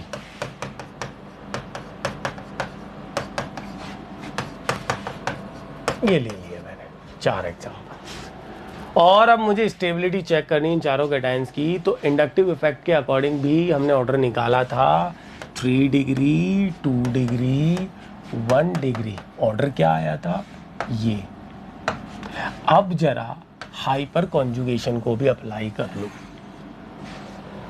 और चेक करो अल्फा CH बॉन्ड्स। तो अल्फा अल्फा आप चेक कर चुके हो, यहां है 9 अल्फा, यहां है 6 अल्फा, यहां है 3 अल्फा, और यहां है 0 अल्फा। और हाइपर कॉन्जुगेशन के अकॉर्डिंग भी 3 डिग्री स्टेबल, फिर 2, फिर 1, और 100% इंपॉर्टेंट मार्क कर लीजिएगा, क्योंकि स्टेबिलिटी ऑफ कार्बोकैटायन का क्वेश्चन जो है एग्जाम में पूछा जाता है कई बार। मार्क कर लेना इसे, इंपॉर्टेंट पूरी तरह से। अब इसके बाद stability explained bye H effect and inductive effect also. दोनों के द्वारा एक्सप्लेन हो रही है। अगर कल को ऐसा सवाल बन जाए कि भैया इस तरह की केटायंस में स्टेबिलिटी को एक्सप्लेन करने का फैक्टर, और आप केवल हाइपर कॉन्जुगेशन बोल दो, इंडक्टिव इफेक्ट को टिक नहीं करो बोथ वाले ऑप्शन को, तो गलत माना जाएगा, क्योंकि दोनों ही इफेक्ट इसमें बताए जाते हैं। ये ध्यान रखना पहली बात। लेकिन यदि आप देखो कि दोनों इफेक्ट में कंपैरिजन चल रहा है, तो ये ध्यान रखना कि मेजर इफेक्ट हाइपर कॉन्जुगेशन होता है रादर देन। तो एक तो कंपैरिजन आज आपने फिर सीख लिया कि hyperconjugation effect is more dominant, ज्यादा प्रभावी होगा than inductive effect first of all. और इसका बेस्ट केस जो मैंने सबसे पहले आज शुरुआत की थी इस वीडियो के अंदर, इथाइल कैटायन और नॉर्मल प्रोपाइल कैटायन के बीच स्टेबिलिटी का comparison. This is the stability actual. Stability का कोई ना कोई आधार जरूर होता है। कार्बोकैटायन के अंदर hydride affinity and the reactivity towards SN1 experimentally वहां से स्टेबिलिटी को निकाला जाता है। क्या क्या बोला? Hydride affinity and the reactivity towards SN1 वहां से निकाला जाता है एक्सपेरिमेंटली। और हम कब सीखेंगे इसे? जब हम कार्बोकैटायन रिएक्टिव इंटरमीडिएट अलग से पढ़ेंगे। क्या होती है हाइड्राइड एफिनिटी, क्या होती है रिएक्टिविटी फॉर SN1, सब चीज आपको क्लियर करके चलेंगे। थोड़ा बहुत एक्सपेरिमेंटल नॉलेज लेके चलेंगे, बाकी तो आपके सामने चली रही है थ्योरेटिकल नॉलेज। हाँ, आप देख रहे हो 3 अल्फा H, जबकि यहां पे 2 ही है अल्फा H। ये रीजन होता है। एक और एग्जांपल लेते हैं, देखिए एक कैटायन ये ले लिया स्टूडेंट्स, एक कैटायन ये ले लिया, एक कैटायन ये ले लिया, और एक कैटायन जो है ये ले लिया। ये होता है डैश रिप्रेजेंटेशन, डैश फॉर्मूला। अलग अलग फॉर्मूले पढ़ते हो ना, एक आप पढ़ते हो बॉन्ड कंडेंस्ड फॉर्मूला, एक आप पढ़ते हो डॉट फॉर्मूला, एक आप पढ़ते हो डैश फॉर्मूला ऑर्गेनिक में, है ना। तो अलग अलग तरह के फॉर्मूले होते हैं, उनमें से एक डैश फॉर्मूला जिसमें कार्बन हाइड्रोजन कुछ नहीं दिखाते। बाय डिफॉल्ट जब हमने देखो ऑर्गेनिक में जब हमने कुछ नहीं लिखा, तो ये जो जगह है ना इस तरह की, आप जानते हुए कार्बन होती है, और वैलेंसी पूरी टेट्राहेड्रल मानते हुए आप बाकियों को हाइड्रोजन मान लेते हो। जैसे यहाँ पर 3 हाइड्रोजन है, ये मिथाइल हो गया, ये मिथाइल हो गया, और बीच वाले मिथाइलिन हो गए। सही बात है, सब जानते हैं इस तरह की छोटी मोटी चीजें, सब आप जानते हैं। सीधे अल्फा H काउंट करते हैं, ये अल्फा, ये अल्फा, ये अल्फा। ये अगर पहचान नहीं पा रहे हो तो इसको मैं इस तरह से लिख देता हूं, ये इथाइल कैटायन है, और मैंने इनको मार्क भी कर दिया। क्या? 1 2 3 एंड 4। अल्फा CH काउंट की 6 alpha H, 2 alpha H। I think count करना आप सीख रहे हो। 3 इधर 2 इधर, 5 अल्फा H, 3 अल्फा H। जितनी अल्फा H ज्यादा उतनी स्टेबिलिटी ज्यादा। According to that concept stability of carbocations क्या आएगी? फर्स्ट, फिर थर्ड, फिर फोर्थ, और फिर 1 3 4 एंड 2, 1 3 4 एंड 1 3 4 एंड 2 स्टेबिलिटी। कल को आपसे कहें कि बोले रिएक्टिविटी, तो भैया रिएक्टिविटी की बात कार्बोकैटायन की तो कोई नहीं करेगा। रिएक्टिविटी की बात होगी तो किसी रिएक्शन की बात की जाएगी। कौन सी रिएक्शन की बात कर रहे हैं उसके बिहाफ में। SN1 की बात करेंगे तो कार्बोकैटायन की स्टेबिलिटी को चेक करते हैं। तो स्टेबिलिटी की ही बात करना इन कैटायंस की, ये स्टेबिलिटी का ऑर्डर है। ठीक है, आगे बढ़ते हैं और बात करते हैं स्टेबिलिटी ऑफ रेडिकल के एग्जाम्पल की। और मैं ऐसा करता हूं, देखो सबसे पहले तो एक बेसिक एग्जाम्पल, क्या 3 डिग्री रेडिकल 9 अल्फा H सबसे ज्यादा स्टेबल। एक बेसिक एग्जांपल तो लेके चलना ही पड़ता है रेडिकल की स्टेबिलिटी का। कल को सवाल आ जाए तो 2 degree radical 6 alpha H, 1 degree radical 3 alpha H, और CH3 रेडिकल 0 अल्फा H।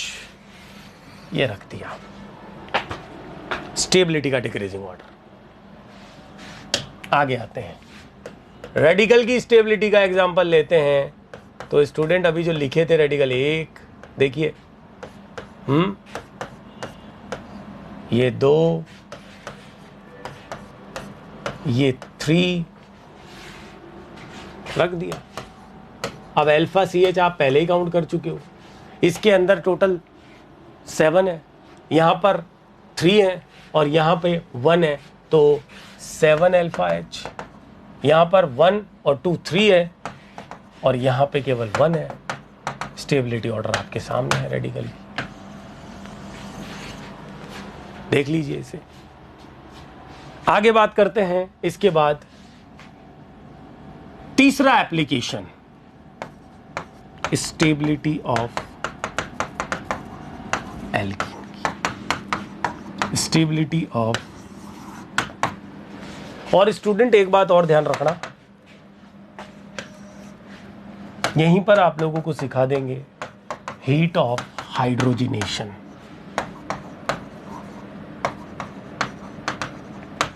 दूसरा नाम हाइड्रोजनीकरण ऊष्मा। तो मैं आप लोगों से बात कर रहा हूं स्टेबिलिटी ऑफ एल्कीन यानी कि हीट ऑफ हाइड्रोजनेशन की, ठीक है। तो stability of alkene, heat of hydrogenation, दोनों ही कंसेप्ट्स की यहां पर मैं आप लोगों से बात कर रहा हूं हाइपर कॉन्जुगेशन के एप्लीकेशन के अंदर, थर्ड एप्लीकेशन के अंदर। तो जाहिर सी बात है कि एल्कीन की स्टेबिलिटी अगर हम बात करें तो भैया सीधी सी बात है कि जितनी अल्फा CH ज़्यादा होंगी उतनी ही ज़्यादा एल्कीन की स्टेबिलिटी होगी। बट ये एल्कीन जो है ना, जनरली इसको जब कंपेयर करवाया जाता है स्टेबिलिटी को, तो कई बार क्या करते हैं कि एक लिख दी जाती है कॉन्जुगेट एल्कीन यानी संयुग्मित, और एक लिख दी जाती है नॉन कॉन्जुगेटेड एल्कीन यानी कि असंयुग्मित। अब कॉन्जुगेटेड का मीनिंग, ये लो एक एग्जांपल ले लेता हूं। कॉन्जुगेटेड एल्कीन, ये मैंने लिख दिया पूरा, ये मैंने एग्जांपल ले लिया 1,3-ब्यूटाडाइईन, ये कॉन्जुगेटेड है, अल्टरनेशन, डबल सिंगल डबल। और नॉन कॉन्जुगेटेड का एग्जांपल मैं ले लेता हूं 2-ब्यूटीन का केस। 2-ब्यूटीन की अगर बात करें तो 6 अल्फा CH है, देखिएगा 6 अल्फा CH है। और 1,3-ब्यूटाडाइन में CH गिनने की जरूरत ही नहीं है, क्योंकि यहां तो major dominant factor resonance work कर रहा है। कौन सा इफेक्ट? नॉन कॉन्जुगेटेड एल्कीन में कौन सा इफेक्ट वर्क कर रहा है? H effect. अब आपको यह सिखा देते हैं कि सबसे ज्यादा डोमिनेंसी जो होती है, प्रभाविकता, वो रेजोनेंस इफेक्ट की देखी जाती है। क्यों? आप खुद देखो, कनेक्टेड पी ऑर्बिटल कॉन्जुगेशन कहां ज्यादा होगा? वहां तो अल्फा CH बॉन्ड का, वो भी नो बॉन्ड रेजोनेंस के थ्रू है। यहां प्योर कॉन्जुगेशन चल रहा है, ज्यादा स्टेबिलिटी कॉन्जुगेटेड की। तो कुछ में तो आप क्या, क्यों, कैसे, किंतु परंतु लेकर चल लेते हैं, जहां जहां हमें लगता है कि भाई हाँ इनमें क्यों का आंसर हमें पता होना चाहिए, और जहां हमें फैक्ट्स ध्यान रखने हैं वहां हम केवल फैक्ट्स लेके चलेंगे। RPSC first grade PGT level की तैयारी कर रहे हो तो भैया फैक्ट्स भी याद करके चलने पड़ेंगे ऑर्गेनिक केमिस्ट्री के अंदर। ऐसा नहीं कि हर जगह क्यों के सवाल पूछने लग गए तो भैया फिर, क्योंकि दिशात्मक तैयारी जो आप कर रहे हो ना, डायरेक्शनल प्रिपरेशन भैया एग्जाम की, वो तो तभी हो सकती है जब आपको क्वेश्चन अटेम्प्ट करना आता है। क्यों करने के लिए तो फिर हमें गहराई में जाना पड़ता है, और वो इस लेवल पे नहीं है ना। तो देखिए क्या बात कर रहे हैं, conjugated alkene non conjugated alkene से ज्यादा स्टेबल होती है। एक तो दैट मीन्स अगर हमें हाइपर कॉन्जुगेशन से स्टेबिलिटी को निकालना है तो हम केवल और केवल नॉन कॉन्जुगेटेड एल्कीन को कंसीडर करेंगे। Students, in non conjugated alkene means असंयुग्मित, जहां कॉन्जुगेशन नहीं है, जहां रेजोनेंस नहीं है, stability it is directly proportional to number of alpha H. First of all, for example, 2-ब्यूटीन,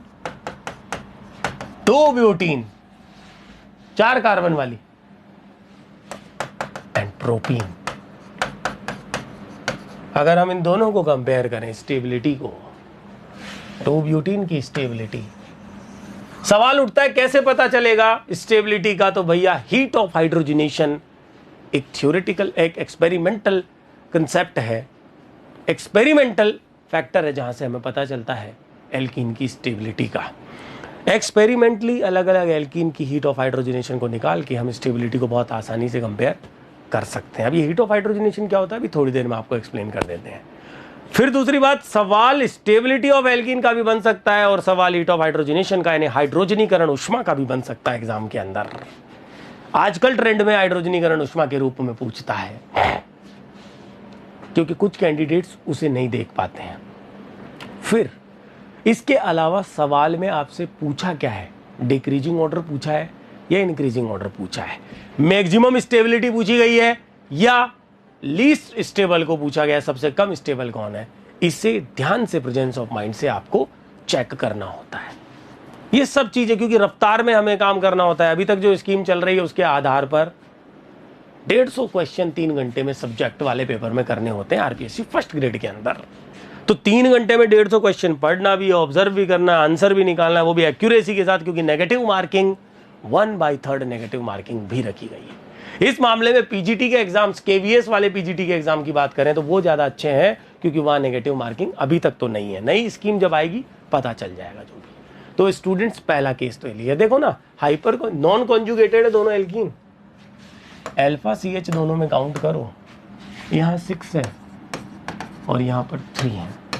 अब बात आती है कि भैया ये तो हमें पता चल गया कि हाइपर कॉन्जुगेशन की वजह से ज़्यादा स्टेबल है। स्टूडेंट्स कुछ एल्कीन ऐसी हैं जिनमें अल्फा H सिमिलर थी, नॉन कॉन्जुगेटेड थी, लेकिन तब भी उनमें स्टेबिलिटी डिफरेंट आ रही थी। ये उनकी ज्योमेट्री की वजह से। फॉर एग्जांपल मैं बात करता हूं आइसोब्यूटीन की और इसे कंपेयर करते हैं 2-ब्यूटीन से। आपको ये साफ साफ दिखाई दे रहा होगा कि 2-ब्यूटीन के अंदर दोनों मिथाइल सिमेट्रिकली अरेंज्ड है, that is why it is called symmetric alkene, सममित एल्कीन, जबकि इसे कहा जाता है एसिमेट्रिक एल्कीन। ये देखिए, तो यदि एसिमेट्रिक और सिमेट्रिक टाइप के एल्कीन में जब स्टेबिलिटी को कंपेयर किया गया तो स्टेबिलिटी ऑर्डर ये था।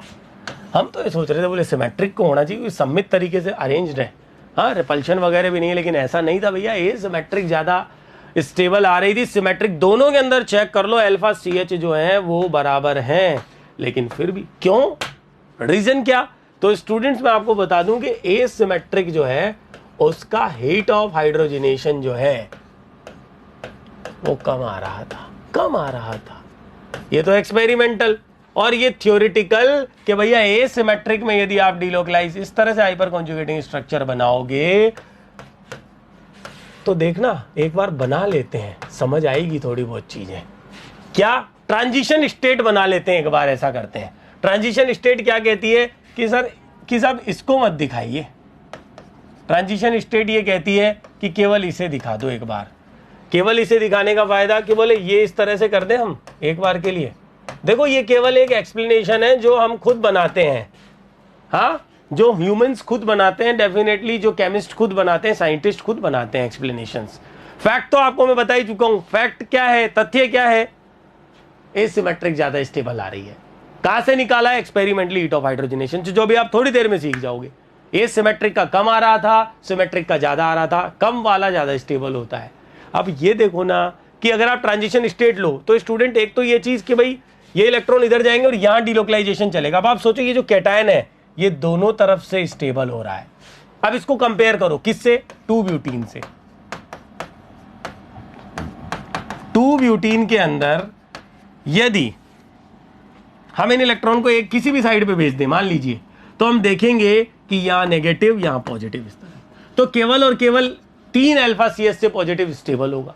फिर आप देखो उधर ट्रांजिशन स्टेट में जो नेगेटिव चार्ज है उस पर कोई ग्रुप अटैच नहीं है, जबकि यहां जो नेगेटिव चार्ज आएगा उस पर एक मिथाइल उसे डिस्टेबलाइज करने का काम करेगा। वापस चेक करो एसिमेट्रिक, ये केवल कॉन्सेप्ट होते हैं कि ऐसा क्यों हो रहा है। कई बार कैंडिडेट को लगता है क्यों, इसका आंसर चाहिए हमें तो क्यों बताओ क्यों हुआ है थ्योरेटिकली। तो आप खुद इस चीज को ढूंढने की कोशिश करें, आपके ऑर्बिटल कंसेप्ट्स पूरे होने चाहिए तैयार, आपके मॉलिक्यूलर ऑर्बिटल थ्योरी बेहतरीन तैयार होनी चाहिए, फिर आपके हाइब्रिडाइजेशन के कंसेप्ट्स जो होते हैं वो तैयार होने चाहिए पूरी तरह से, ओवरलैपिंग के कंसेप्ट्स पूरी तरह से तैयार होने चाहिए। और फिर आगे जैसे जैसे ऑर्गेनिक सीखते चलोगे ना, जैसे जैसे कंसेप्ट सीखते जाओगे, बहुत सारे कंसेप्ट्स आप खुद बनाने लग जाओगे आगे जाकर के। ऐसा हो सकता है, इस वजह से ऐसा हुआ है। स्टीयरिक फैक्टर के भी कंसेप्ट आपके तैयार होने चाहिए, डाइपोल मोमेंट के भी होने चाहिए। ये सब चीज़ें अप्लाई होती हैं। जब एक साथ सब चीज़ों को लेके चलते हैं तो कंसेप्ट बनने लगते हैं। एक्सीलेंट ऑर्गेनिक केमिस्ट जो होता है उसके बहुत अच्छे कंसेप्ट होते हैं पूरे शुरुआत से लेकर के, तो वो आगे के बहुत अच्छे कंसेप्ट और दे पाता है। अब देखो यहाँ पर हमने इस तरह से सोचा तो हमें आंसर निकल के आया। अब हम इसको, आप मान लो आपको बोले हम ट्रांजिशन स्टेट यानी कैटायन एनायन के रूप में हम नाले मान लो एनायन के लिए ले लें, ये डिलोकलाइज करा दिया पूरा, तो एनायन की स्टेबिलिटी भी अगर आप चेक करो तो यहां डी स्टेबल हो रहा है प्लस आई से, वहां ऐसा नहीं है। तो ये थ्योरेटिकल कंसेप्ट जो है हम दे सकते हैं किसके रेस्पेक्ट में, एसिमेट्रिक और सिमेट्रिक एल्कीन के रेस्पेक्ट में। सो नाउ स्टूडेंट्स, मैं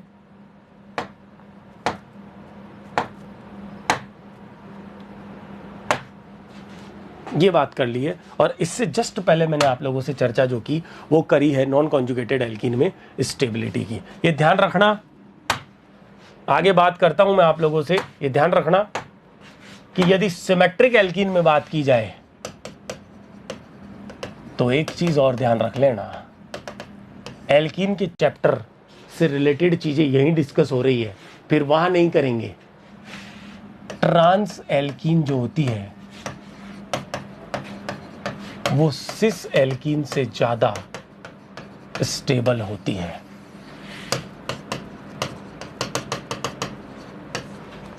ट्रांस एल्कीन में मैंने क्या किया, 2 ब्यूटीन की मैंने 2 स्टीरियो आइसोमर ज्योमेट्रिकल बनाए, एक ट्रांस और एक बनाया मैंने सिस।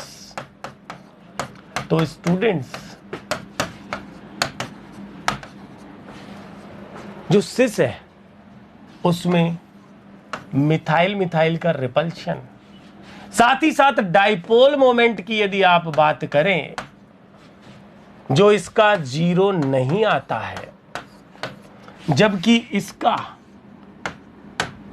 क्रॉस होकर के 0 ऑब्जर्व हो रहा था, और मिथाइल मिथाइल का रिपल्शन भी इसमें नहीं था। ये सारे फैक्टर्स ट्रांस एल्कीन को सिस से ज्यादा स्टेबल बनाते हैं ए साइक्लिक एल्कीन के अंदर, ए चक्रीय में। साइक्लिक की बात नहीं कर रहे आरपीएससी लेवल पे, फर्स्ट ग्रेड लेवल पे ध्यान रखना, अल्फा एच दोनों में सिमिलर थी, दोनों सिमेट्रिक थी, लेकिन ट्रांस ज्योमेट्री वाली एल्कीन की ज्यादा स्टेबिलिटी देखी जाती है। तो स्टूडेंट्स, मैंने आप लोगों से चर्चा कर ली सबसे पहले तो एल्कीन की स्टेबिलिटी जो हाइपर कॉन्जुगेशन से एक्सप्लेन हो रही है। अब मैं आप लोगों के सामने रखता हूं हीट ऑफ हाइड्रोजनेशन कंसेप्ट को, यानी कि मैं बात करता हूं आप लोगों से हाइड्रोजनीकरण ऊष्मा की। ठीक, तो ये लीजिए मैं रख देता हूं आपके सामने हीट ऑफ हाइड्रोजनेशन। एरोमेटिसिटी में भी काम आएगा, एरोमेटिकता जब निकालोगे हिंदी में क्या बोलते हैं, हाँ, हाइड्रोजनीकरण ऊष्मा। अरे कुछ वर्ड्स तो लिख ही लेते हैं भाई, आरपीएससी फर्स्ट ग्रेड वाले कैंडिडेट्स के लिए बात चल रही है, तो कुछ वर्ड्स तो हिंदी के लिख ही ले, हाइड्रोजनीकरण ऊष्मा, ताकि आरपीएससी फर्स्ट ग्रेड वालों को भी फीलिंग आ जाए थोड़ी बहुत कि हाँ भाई ठीक है चल रहा है। बाकी वर्ड्स में सारे हिंदी में भी बोल के चल रहा हूँ, ऐसी कोई बात नहीं है। और फिर भी किसी को दिक्कत रहे तो भैया डाउट सेशन पूरी तरह से चलेगा, वहाँ डिस्कस करके चलेंगे, एक एक चीज़ को समझ नहीं आ रही है जो आप लोगों को, है ना। आगे हाइड्रोजनीकरण ऊष्मा, तो भैया पहली बात तो एक इक्वेशन रिएक्शन खींचता हूँ, कार्बन कार्बन डबल बॉन्ड यानी एल्कीन का हाइड्रोजनेशन करवाया जाता है H2 से रिएक्शन। ये एक योगात्मक अभिक्रिया है, इसे एडिशन रिएक्शन भी बोलते हैं। किसी कैटलिस्ट की प्रेजेंस में इस रिएक्शन को करवाया जाता है, जनरली निकल, पैलेडियम, प्लेटिनम मेटल लेते हैं, मेटल कैटलिस्ट, इसे बोलते हैं कैटालाइटिक हाइड्रोजनेशन। हाइड्रोजन के दोनों जो एटम है वो एल्कीन पर एक्सक्यूज मी जुड़ जाते हैं, और क्योंकि एक पाई बॉन्ड टूट रहा है और 2 नए सिग्मा बॉन्ड बन रहे हैं, तो बहुत सारी हीट एनर्जी ऊष्मा रिलीज होती है, निकलती है। क्या बोला मैंने? हीट। यानी कि ये एक एक्सोथर्मिक प्रोसेस है, इस तरह से दिखा दिया। ये जो हीट रिलीज हुई है, निकली है, इसे कहते हैं हीट ऑफ हाइड्रोजनेशन। क्या कहते हैं इसे? HOH, heat of hydrogenation, HOH। अब आप समझो कि इसे कैसे कैलकुलेट किया जाता है एक्सपेरिमेंटली। तो सबसे पहले तो देखो मैं आपको बताऊं, एक एनर्जी प्रोफाइल डायग्राम बनाते हैं, ऊर्जा आरेख। इसके वाई एक्सिस पर हमने ले ली पोटेंशियल एनर्जी, स्थितिज ऊर्जा, और इधर हमने ले लिया प्रोग्रेस ऑफ रिएक्शन, यानी कि कोऑर्डिनेशन, रिएक्शन कोऑर्डिनेट।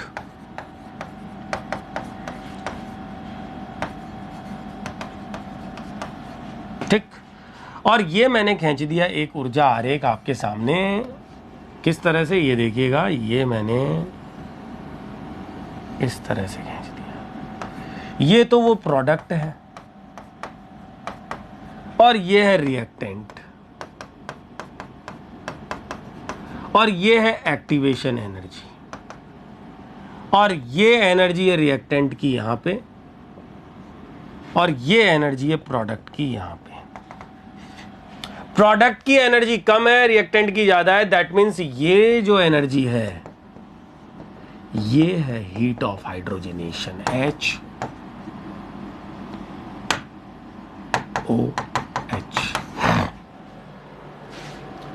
और ये डिपेंड कर रही है, साफ साफ बता देता हूं, एल्कीन की स्टेबिलिटी पर।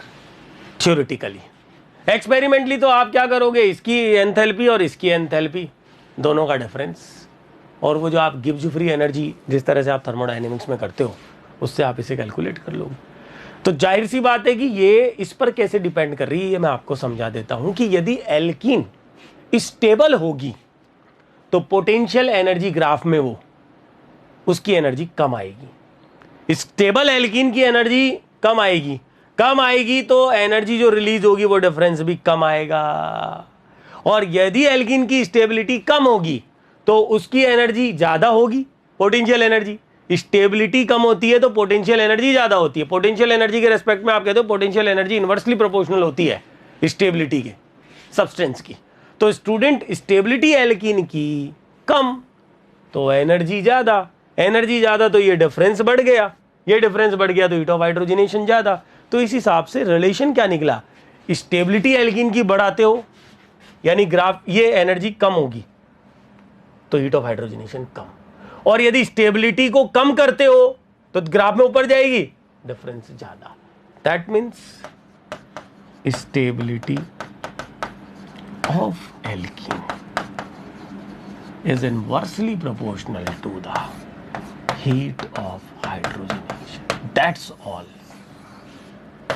कुछ स्टूडेंट्स तो याद रख लेते हैं, ज्यादा समझने की जगह कुछ क्या करें भाई, मान लो किसी को ज्यादा ढंग से समझ नहीं आया तो वो क्या करते हैं, कुछ चीजें तो याद ही कर लेते हैं। क्यों उतना दिमाग उधर लगाएंगे तो कहीं और लगा लेंगे। तो क्या करते हैं, बोले स्टेबिलिटी ऑफ एल्कीन HOH के इनवर्सली प्रोपोर्शनल है। अब सवाल पूछ लिया हीट ऑफ हाइड्रोजनेशन अलग अलग एल्कीन का, स्टेबिलिटी को ही निकालना पड़ेगा थ्योरेटिकली। वहाँ एक्सपेरिमेंट तो लेके बैठे नहीं है हम कि HOH को निकाल लेंगे हीट ऑफ हाइड्रोजनेशन को। तो हमने क्या किया, स्टेबिलिटी को कंपेयर कर लिया, उसका जस्ट उल्टा ऑर्डर हीट ऑफ हाइड्रोजनेशन का होगा। अब याद करो ना आप, इंडक्टिव इफेक्ट आपने पढ़ा, प्रेरणिक प्रभाव, इसका एक बहुत इंपॉर्टेंट एप्लीकेशन है एसिडिटी का, पढ़ा हमने वो भी, आगे रेजोनेंस में भी हम पढ़ेंगे। और एसिडिटी का क्वेश्चन आता भी है एग्जाम में। भैया एसिडिटी का क्वेश्चन ना पूछकर आपसे पीके वैल्यू पूछ डाली तो आप क्या याद करके जाते हो, इनवर्सली प्रोपोर्शनल होती है, एसिडिटी ज्यादा पीके कम, पीके वैल्यू कम एसिडिटी ज्यादा, lower the pK value higher will be the acidity. Concept ध्यान था, सीधा आंसर कर दिया। इतना ज्यादा दिमाग फिर उस समय थोड़ी लगाएंगे। ये चीज डायरेक्ट याद रखने की क्यों करते हैं, क्वेश्चन आया और सीधे आंसर किया, टाइम कम वेस्ट हुआ और आगे बढ़ गए। एग्जाम के हिसाब से प्रिपरेशन जब करते हैं तो ऐसे चलते हैं, और बाकी कॉन्सेप्ट आपके सामने था। तो ये हीट ऑफ हाइड्रोजनेशन के बारे में मैंने आप लोगों से चर्चा कर ली है। तो हाइपर कॉन्जुगेशन के अंदर ये 3 एप्लीकेशंस आप लोगों के सामने हो गए। एक एग्जाम्पल लेते हैं, देखिएगा जो एग्जाम्पल मैं आपके सामने रख रहा हूँ उसमें मैं आपके सामने कुछ एल्कीन्स बना रहा हूँ। एक एल्कीन ये पहली ये दूसरी। तीसरी जो एल्कीन मैं आपके सामने बना रहा हूँ वो है ये, और चौथी जो एल्कीन मैं आपके सामने बना रहा हूँ, ये तीसरी एल्कीन में ये लिख दीजिएगा और चौथी एल्कीन में आपने लिख दिया ये। इस तरह से मैंने आपके सामने टोटल ये 4 एल्कीन खींच दी, और एक और एल्कीन में लिख देता हूँ, ये लीजिए, ये 5वीं एक और एल्कीन। ये सारी की सारी साइक्लिक एल्कीन साइक्लोहेक्सीन है बेसिकली, केवल एक ये इसमें एक्सोमिथाइलिन है। चेक करते हैं, देखो ये सबसे पहले तो आपको इन पांचों की स्टेबिलिटी को कंपेयर करना है आप लोगों को, और यदि हम चेक करें तो इनमें एक भी एल्कीन कॉन्जुगेटेड नहीं है, यानी रेजोनेंस नहीं है। तो अब बचा हाइपर कॉन्जुगेशन इफेक्ट। तो हमें सबसे पहले कैलकुलेट करना है अल्फा एच को, और अल्फा एच जब हम कैलकुलेट करेंगे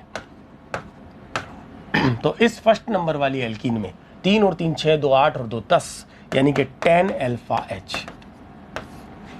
इसी तरह आपको करना क्या है, ओलिफिनिक कार्बन और उनका एडजेसेंट जो कार्बन होगा निकटवर्ती, उसको अल्फा मार्क करना है। अब चेक करो, 3 2 5 और 2 7 अल्फा एच।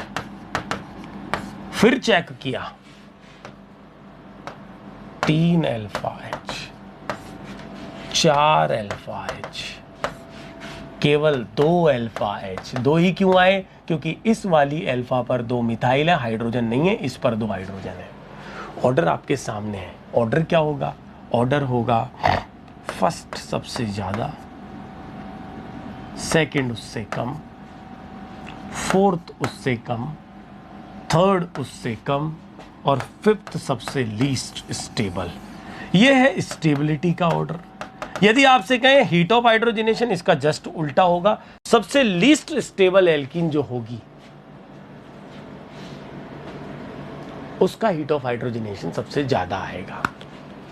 जाहिर सी बात है, उसकी पोटेंशियल एनर्जी ज्यादा होगी, उसका जब हाइड्रोजनेशन कराओगे तो ज्यादा एनर्जी हीट रिलीज होगी। नेक्स्ट एग्जांपल जो है वो मैं रखता हूं आपके सामने। एक एल्कीन ये है और एक एल्कीन जो है वो ये है, ये फर्स्ट, ये सेकेंड, और एक एल्कीन जो है वो है कुछ ये। 3 एल्कीन्स मैंने आपके सामने बना दिए हैं, ठीक।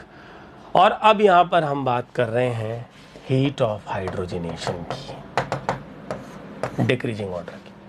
तो स्टूडेंट्स, आपको स्टेबिलिटी को ही चेक करना है, और उसके लिए आपको अल्फा एच गिनने की जरूरत होगी, क्योंकि तीनों ही एल्कीन नॉन कॉन्जुगेटेड है।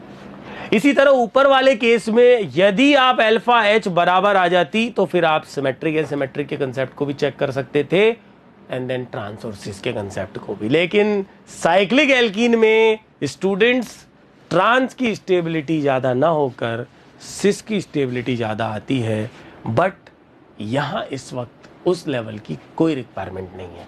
इसलिए मैंने साइक्लिक एल्कीन के केस में सिमेट्रिक की यानी सिस और ट्रांस की बात आप लोगों से नहीं की। हीट ऑफ हाइड्रोजनेशन के अल्फा सी एच यहां काउंट करें, 3 3 6 और 3 9, यानी कि 9 अल्फा एच है। यहां पर केवल और केवल 1 अल्फा एच, और यहां पर 3 और 2 5 अल्फा एच है। हीट ऑफ हाइड्रोजनेशन सबसे ज्यादा सेकंड की होगी, क्योंकि स्टेबिलिटी सबसे कम उसकी होगी, फिर थर्ड की होगी, और सबसे कम हीट ऑफ हाइड्रोजनेशन यानी कि हीट रिलीज होगी फर्स्ट में, क्योंकि उसकी स्टेबिलिटी। आई थिंक आप लोगों को ये समझ में आ गया होगा। आगे बढ़ता हूं, देखिएगा, ये हो गया। नेक्स्ट मैं आप लोगों से चर्चा करता हूं एक और एग्जांपल की। एक एल्कीन ये थोड़ा सा लेवल आगे का है, चर्चा कर लेते हैं, कोई बात नहीं, एक आध केस इस तरह के ले सकते हैं।